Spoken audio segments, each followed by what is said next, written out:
Welcome to Name That Theme, or the message is the theme. So in this video, we're talking about the strategies and processes that you can do to determine the theme of any work. So let's get started. So let's define a theme. A theme is a message presented throughout a body of work. That's pretty much all a theme is. A message or a lesson or an overall central idea presented in a body of work. Now typically you hear the word theme when you're looking at works of literature. Sometimes, however, you'll hear the word central idea when referring to informational texts like newspaper articles or your articles of the week or the articles in the upfront magazines. Any type of articles that are opinion based, then you're going to see theme replaced with the phrase central idea. Now, a central idea is a claim or overall main idea in a piece of work. So there's two ways to look at theme. You have theme and then you have central idea. So why is theme so important? Well, theme helps us to understand the author's point of view. It helps us understand the author's decisions. And it also helps us to understand the author's state of mind when they wrote this particular piece. Theme also allows us to see the bigger picture or the overall purpose of a text. Remember, a writer just doesn't get up and say, oh, I want to write something. A writer has a purpose in mind when they write something. A writer has an overall goal in mind when they write something. They have an overall lesson or moral or story they want to get across to the reader that is reading their writing. And that message, lesson, moral is theme.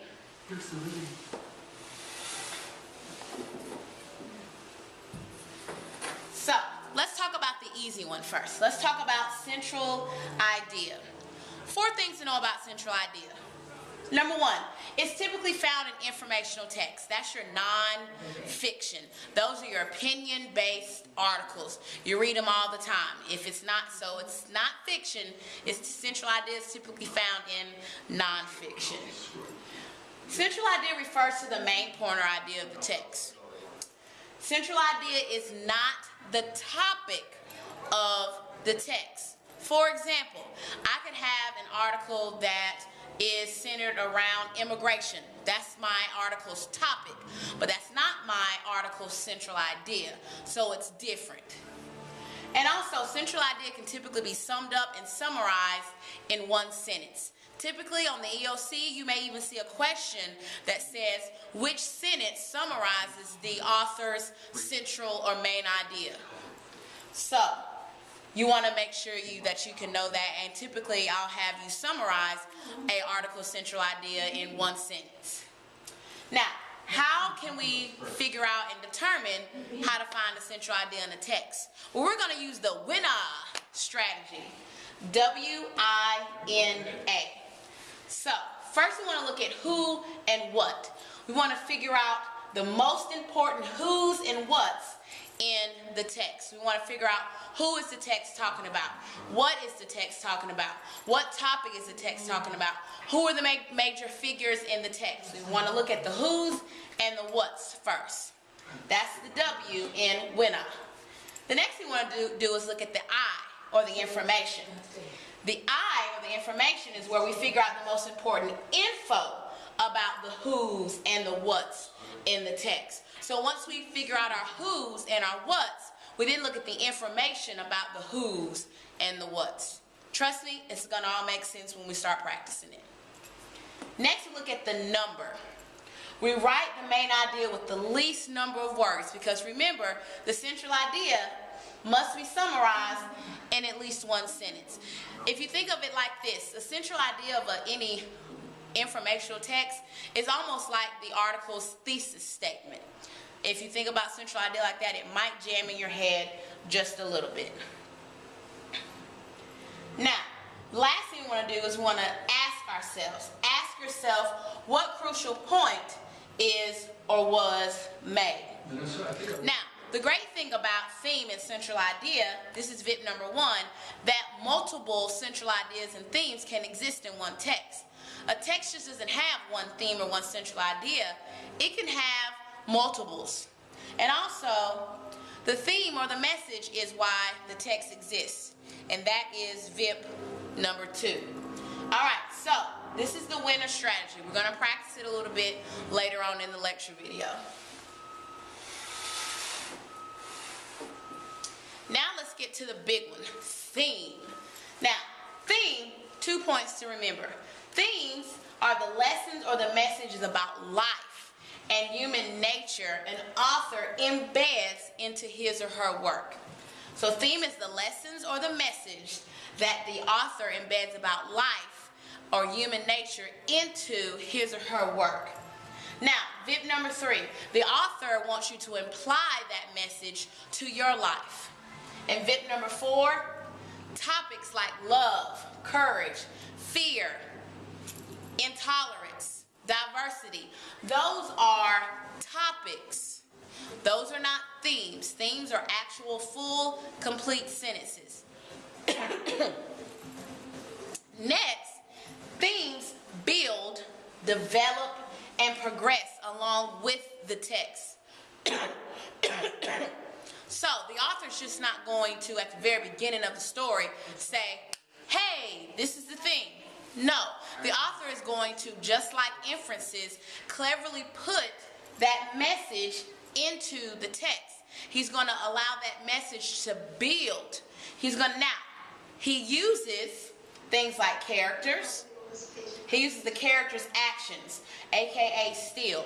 Still stands for what a character says, what a character is thinking, the effect they have on others, their actions, and what a character looks like. An author also uses those stages of plot to help develop that message he's trying to give you about life and human nature. So he'll use the exposition, the rising action, the climax, the falling action, and the resolution. An author can also use setting to help develop that theme. And most importantly, the author can use conflict. Now, finding the theme of a fictional text or short story is a little bit more tricky. You kind of have to ask yourself questions. So there's 3 questions that you really should focus on when you're trying to determine the theme of a fictional work. What moral is the author highlighting? Typically, once again, the author is trying to give you a lesson about life and human nature. So what moral is the author highlighting is one question you can ask yourself. Next, what lesson is the author making the character learn? Remember, I said that theme builds and develops along with the story. It builds through the characters. So you maybe have to look at the main character or protagonist and see what lesson is the author making that character learn. Typically, that's going to be the message or the theme. Third question is, what ideas relate to everyday life? There's going to be ideas that are going to be common to everyday life. That's why you typically see a lot of themes that are common. So remember, there's nothing new under the sun. Everything in literature we've already seen before. And that same thing goes for themes. And lastly, VIP 5. Use the story details to find the message. What are those story details? It's the characters. It's the plot. It's the setting. It's the conflict. So you put it on your top shot. All right. So now, let's try it. So first, I want you to watch me process it and model it out, and then I want you to try it. All right, here we go. So, the winter at Valley Forge was a difficult time for the American troops. They were fighting for American independence from Britain. Supplies of food and clothing were scarce. Some of the soldiers were barefoot and got frostbite. Others were starving to death. Many of the men were ill. In addition, there were not enough horses to bring supplies. So, this looks like an informational text. So we know we're looking for the central idea. So we're looking for the winner. So we're looking at the who's and the what's. Looks like we're talking about the what, the winner at Valley Forge. What about it? it was a difficult time for the American troops. So now we have our topic. Our topic is the winter at Valley Forge. Now we get some more information. We need some more information about that winter at Valley Forge. Looks like we were fighting, the American troops were fighting with the Britain. What else? Supplies of food and clothing were scarce. Others were starving to death. Many of the men were ill. And then there were not enough horses and wagons. So what's the overall central and main idea? The winter at Valley Forge was extremely difficult. So let's look at the question. We got 3 questions. Which of the following is not a supporting detail for the main idea? So we're looking at, says is not a supporting detail.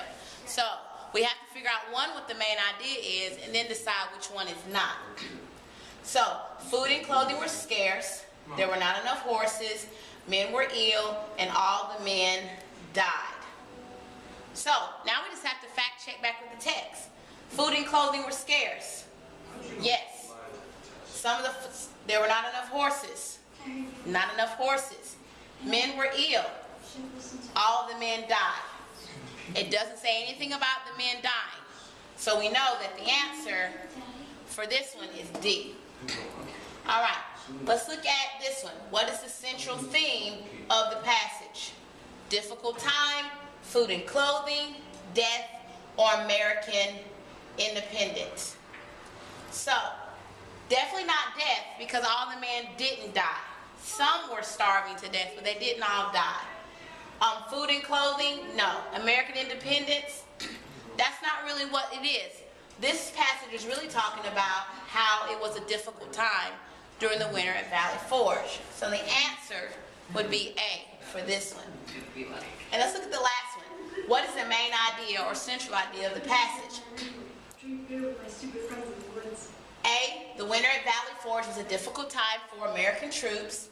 Supplies of food and clothing were scarce. Some of the soldiers were barefoot and got frostbite. Others were starving to death. The central or main idea that the author is trying to get you to see is that during the winter of Valley Forge, it was a difficult time for the American troops. So the answer is A. All right, so now I want you to try. So if you flip over on your graphic organizer or you're turning in your notes, you should see this passage right here. I'll read it to you. On March 5th, 1770, serious trouble erupted. A group of sailors and small boys threw snowballs at the redcoat soldiers who were stationed in Boston. Ooh. The harmless snowballs made the soldiers angry. As a result, the soldiers began to fire into the crowd. When it was over, 3 Americans were dead and 2 others died later of their wounds. The Boston Massacre became one of the reasons that Americans wanted independence from Britain. All right, so this once again is an informational text. So let's decipher it and let's try to use our winner strategy. Let's look at question number 1. Then I want you to pause it, figure it out, and then unpause and come back. What is the central theme of the passage above? A, soldiers, B, sailors, C, Boston Massacre, or D, Americans died. Go ahead and pause, and then we'll come back.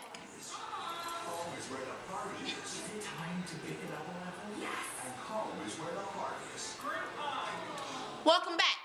So, what do you think the central theme or message of the overall passages is? Now, if you said C, Boston Massacre, you're exactly right. So, this overall theme is trying to give you a visualization or an imagery of what happened during the Boston Massacre. Great job. Now, let's look at the second question. Which sentence is the main idea of the passage above? Now, sometimes on the EOC, they're going to actually direct you into the text and find the sentence. So they're actually having you do 2 skills at the same time. They're having you cite textual evidence, and then they're having you determine the theme. They want you to determine the theme by citing textual evidence from the text by locating the sentence. So, which sentence is the main idea of the passage above? On March 5th, 1770, serious trouble erupted. B, a group of sailors and small boys threw snowballs at the redcoat soldiers who were stationed in Boston. C, when it was over, 3 Americans were dead and 2 others died later of their wounds. Or D, The Boston Massacre became one of the reasons that Americans wanted independence from Britain. Go ahead and pause, think about it, come back in a second. That was really quick, wasn't it? So, if you chose D, the Boston Massacre became one of the reasons that Americans wanted independence from Britain, you're well on your way to discovering that the message is the thing. Have a good one. Peace.